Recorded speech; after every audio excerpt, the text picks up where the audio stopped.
Hello, I'm Matt Galloway, and this is The Current Podcast.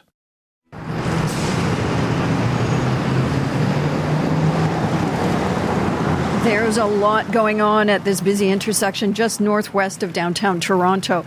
Big trucks, crowded city buses, people on bikes and motorcycles, parents pushing strollers, kids on push scooters. And now there's a new kind of vehicle on the road, robot delivery vehicles. And as our producer Julie Chrysler found out, they are the talk of the neighborhood. Are you from CBC Radio? I recognize you. What are you doing? What are you doing? Have you seen those little robots in this neighborhood? No, but I heard the little robot delivery thing. I heard they're here, and people keep wondering how they can get the robot to come to their house. It's a big thing.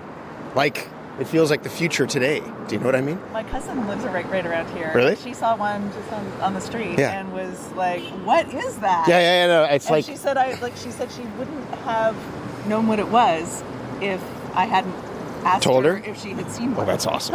Yeah, I haven't seen one, but I've been in and out of town. Yes, that is the voice of Matt Galloway, who happened to be passing by. And while he hadn't spotted a robot yet, many other people had. Yeah, they're just small, cooler-looking boxes. They're all white. They're pretty slow, so I think they keep up traffic. But they're kind of cute, so I like them. It looks like a small vehicle, and it's got advertising on it, of course. And I don't know, I had to stop and look, and then I thought, oh, a delivery robot. It just was a car was following it. The vehicles are part of a pilot project by the auto parts company Magna International. And yes, if it seems like the future is now, some people were excited and intrigued, but others a little bit wary. I would welcome them. Please let them know if they're listening right now. I would do anything for them, and I could definitely join their empire. Yeah, I need a job too, so if they can employ me, that would be great. It depends on the energy consumption too. I mean, there are a lot of bike riders in this city, and I find that a bit hazardous because often they're not in the bike lane, and there's tons of delivery people, and I don't want them to be out of a job either if that's what they need to do to make money. I'm very intrigued to see how they can maintain how the streets are and everything. So the potholes, if they're able to see the potholes, go around the potholes, even construction. Construction's all over the place in the city, or traffic. I know for me, when I'm on my bike and I'm oh snap, there's a lot of traffic, I'm able to weave around it. Are these robots able to weave around the cars? Among those raising concerns about this pilot project is the local city councillor. Hi, I'm Diane Sachs. I have the great privilege of being the city councillor for University Rosedale Best Ward in Toronto. We are at the corner of Christie and DuPont in my ward, very close to the old Model T factory that used to be here, which is now apparently the depot for these spy cars of Magna's.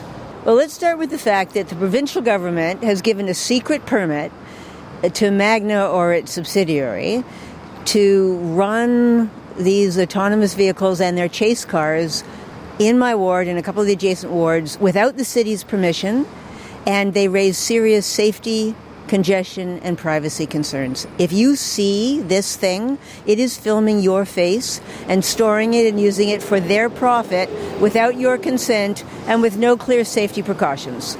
This thing isn't ready to be in downtown Toronto. The only place it's been deployed in the real world, according to what we were told, is one car in good weather delivering pizzas in Birmingham, Michigan, population 21,000. So we don't know how good their software is. We know they're going to be not going at the speed limit, so they're slower than the speed limit, so slowing traffic as they go. They have a chase car right behind them all the time, so they're going to be rushing through intersections to try to get both of them together. They'll be pulling over Lord knows where. The city staff gave them a list of intersections where it wasn't safe for them to go, and they said, too bad. They wouldn't take reasonable precautions because they expect to make a lot of money using our faces and our streets to practice their algorithm. It's a very busy urban area. We have streetcars, we have buses, we have delivery vehicles, we have bike lanes, we have pedestrians, we have a lot of people with mobility needs, like the scenery just going by us right now. We aren't even getting data to better understand how this would work. We've been given no say, no control. All we know is this thing is not ready for prime time, and it's being dumped on us against our will. Well, the concerns might be big. This pilot project is pretty small compared to what we're seeing in the U.S. Google's Waymo runs fleets of autonomous cars in San Francisco, Los Angeles, Phoenix, Atlanta, and Austin.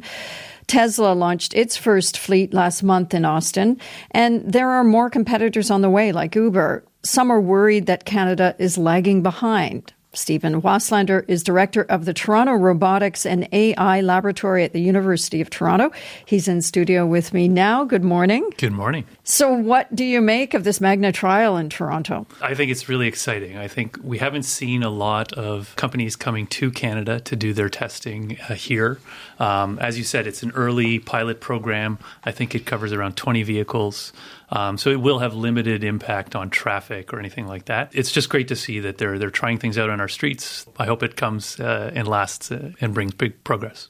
So when we talk about an autonomous vehicle, what does that actually mean? So it means a vehicle that can drive itself without any human supervision. So in the case of these delivery robots, right, we've heard about the chase vehicle. That vehicle has access to what the autonomous car can see, but really there's just a driver in there that's able to press a button to stop that car in the case of an emergency. When we talk about fully autonomous, we're really trying to solve the entire driving problem wherever the vehicle is trying to go. So it has to be able to sense the whole world around it. It has to make real-time decisions about how to move through the environment. All right, it has to plan its route, and it has to, safely execute all of the maneuvers that need to be driven. And it presumably has somebody watching from afar. So in the case of the Waymo vehicles, as for example, like Waymo is sort of one of the leaders here in North America for sure. Their vehicles are operating autonomously without direct supervision. They're able to pull over to the side if there's anything that they're uncertain about, and then a teleoperator can actually dial in and take over the car and resolve the situation. I want to ask you about the concerns we just heard from City Councillor Diane Sachs. She called them spy cars. I noticed you chuckled a little bit when you heard that and questioned the data that they're collecting. First of all, let's talk with the data collection and why. Yeah, so the primary purpose of data collection is to improve the onboard algorithms for detection and tracking of pedestrians, cyclists, vehicles on the roads. So really, they're not interested in people's faces and their whereabouts. They're not interested in IDing people and tracking them over time. What they're interested in is that a person? And what is that person going to do next? And so in any data set I've ever worked with in my research in autonomous driving, we've always anonymized everything about the pedestrians, so facial blurring. We've anonymized license plates. And this is sort of a standard within the industry. Now, there's no requirement or law that's in Canada that says anyone working in autonomous driving has to do that, but it's sort of common best practice. The company running this pilot, Magna, declined to talk to us, but in a statement, they did say that the company does not share this personal information with third parties and does not sell this information. Data is stored securely by Magna in Toronto and managed in compliance with Canadian privacy laws. That's a quote. Now, you've just said you don't really see much problem with it, but I mean, is there any reason why we should be concerned? Certainly, and it's part of a larger problem, right? So we also have security cameras in every shop we ever go into, and on street corners we have traffic cameras, et cetera, right? So this is a larger societal question about what can be tracked and what companies should be allowed to use and resell and who owns that sort of information, right? So I think it's wrong to single out this particular Magna trial and say they're the spy cars.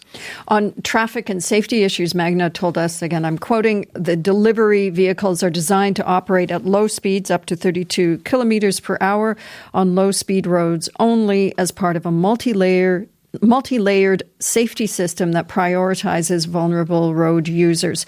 How safe are these vehicles on the road? So I haven't seen any data, and I haven't seen them in operation yet. So I can't speak too precisely to these vehicles specifically. But the low speed has a huge impact on the overall risk of the pilot. Right? They're always operating slower than traffic.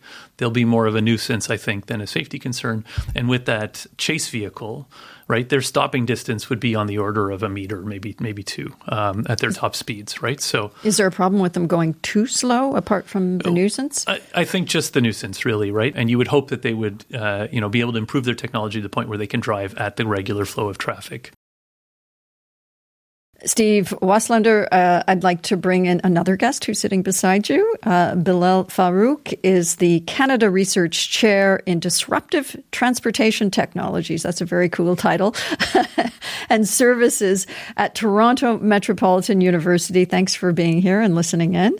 Belal, how far are we in Canada from seeing more autonomous vehicle fleets in our cities of the kind that have already started in the U.S.? Yeah, so if you look at the kind of evolution that is going on, there's another project going on currently, for instance, in Markham, where smaller delivery vehicles are doing the same thing. So there's definitely momentum. I would expect that there would be more and more such pilots starting. And I really like the kind of differentiation here, especially in Toronto, where we are working on use cases that are very different than the kind of use cases operating elsewhere. It gives us very good data, very good feel on how these vehicles will be operating on our streets. Toronto streets are very specific. They have their own characteristics. I was going to ask, what are the major challenges to adopting this technology to Toronto or other Canadian cities? For instance, the pilot where is it operating in the area, that area is kind of a medium to high density area. It is not as dense as, let's say, the central business district, but still it has good density, very residential.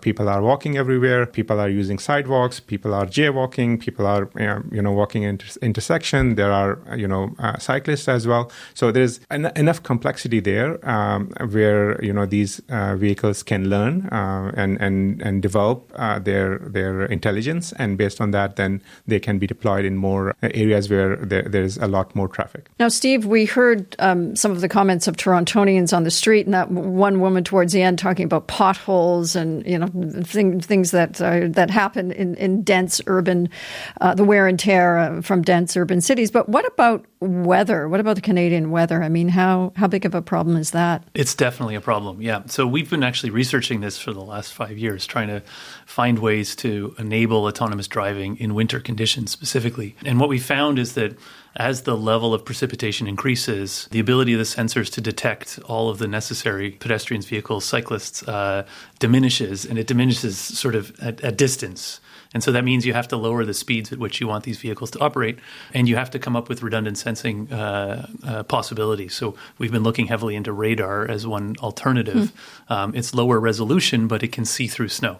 There's another aspect to this, and that is that everyone's behavior changes in these weather conditions, right? Vehicles slide through intersections, hills become difficult, all kinds of things like this. You have to adapt all of the deep learning systems that we use in order to build these autonomous vehicles. They all have to have been trained on and be aware of these kind of additional challenges. And so this is why the rollout's been fairly slow. Like we saw the self-driving car companies in North America started in simple cities, I would call them, like Austin and Phoenix, where the weather's always nice and the roads are mostly straight. Not many snowstorms there. Yeah, exactly. And then they went to San Francisco, which was definitely a step up in complexity and a lot closer to our urban environment. But nobody's come up north yet. So because you lose multiple months where the current technologies would need to be adapted. Now, there's also some criticism around the rules and regulations of autonomous vehicles across the country. Frank Wood is the CEO of the Canadian company Inverted AI. He says they have the third largest vehicle behavioral data set in the world. Listen to him. While I, in principle, agree that Canada's policies are sensible, what really actually happens is that as we consider moving towards on-road deployment, which we are doing, our first option and most cost-effective option is to go elsewhere where the policies and procedures and so on and so forth are more well-trod and practiced. In effect, it means that we're going to spend in our fleet development elsewhere. Belal, how would you assess the regulatory environment for autonomous vehicles here in Canada? So the elsewhere that was talked about, that is also very specific. 3-4 states out of 50 states, that's where they can go. Within Canada, as Steve pointed out, that there are a lot more complexities compared to those 3-4 states. In that context, there are limits to how much the policies can be bent to accommodate these sort of vehicles. I think within Canada, the approach that can be best suited would be to look at very specific campuses, very specific areas where these vehicles can be tested in the kind of conditions that are here. And then when we are more ready towards, deployment, we can show, the proof, and then the policymakers would be much open to adopting it. As you say, this isn't happening everywhere in the United States and in very specific cities. But do you worry that we're losing opportunity here in Canada? I definitely worry about it. It's not kind of a binary sort of on or off sort of switch. There is a middle ground, and that middle ground is where we can, make a difference.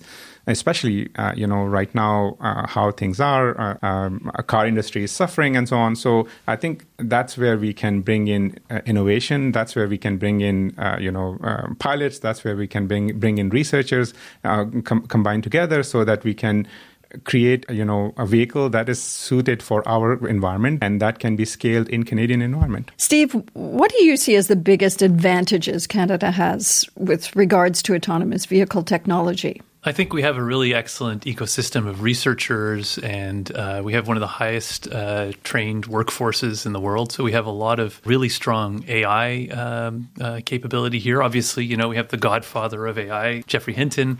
In the early days, so I was able to build my own self-driving car back in 2016. Really? Yeah, Wow. It was called the Autonomoose. And we drove about 100 kilometers on public roads, which was really, really exciting at the time. And the program there within Ontario was amazing. It allowed us to define our own safety requirements. So from an early pilot kind of setting, it was really, really impressive what Ontario was trying to do. Since then, I think the whole world has evolved. So we see really strong regulations in Korea, in Germany, in California, right, that are very clear and very precise on what reporting is needed, what tests have to be done. And we don't have that yet in Canada. So I'd like to see that emerge more prominently and hopefully a national strategy and not sort of one driven by the individual provinces. Now, what do you say to people who see these robot delivery vehicles downtown? They've heard about self-driving cars causing accidents in the U.S., and they're worried, about having many more autonomous driving vehicles on our roads. What's your response to them? If we look at the accidents that are happening right now, Waymo reports about less than 0.5 injury accidents per million kilometers traveled based on these two cities, Phoenix and San Francisco. And if you compared humans causing accidents, that are about 2.5 injury accidents per million kilometers. So there's definitely safety improvement compared to what is happening right now. And if you look at the kind of accidents that are happening, they are crashes with minor injuries rather than very major injuries, hit the curb or go on a sidewalk, but stop and so on. So there's definitely an evolution in terms of their safety, and that should be taken very positively. That should be considered, and it is at a city scale. So there's definitely improvement, and that's what we should, look at, and it will keep on improving. Steve, what would you say to reassure people? Bilal's point is bang on. So what we've seen from Waymo is really impressive. They're better than human drivers in the environments that they're driving in. Now, how we make sure that happens across all of the different companies trying to do that, I think that's where regulators actually play an important role. One of the best things that California did early on was force companies to always report disengagements and crashes, and those are always publicly available. So every year we could track how far these programs had driven, how many accidents there were. So I'd like to see that here as well, obviously. I think that'll help a lot. What we're seeing is we always knew that if we just removed distracted, drunken, and drowsy driving, we would get significantly better performance out of humans, and we're seeing these robots actually do that. Steve, Bilal, thanks so much for speaking to me today. Really fascinating stuff. Thanks for having me. Thank you. Stephen Wlander is the director of the Toronto Robotics and AI Laboratory at the University of Toronto. BelFarooq is the Canada Research Chair in Disruptive Transportation Technologies and Services at Toronto Metropolitan University. You've been listening to The Current Podcast. My name is Matt Galloway. Thanks for listening. I'll talk to you soon.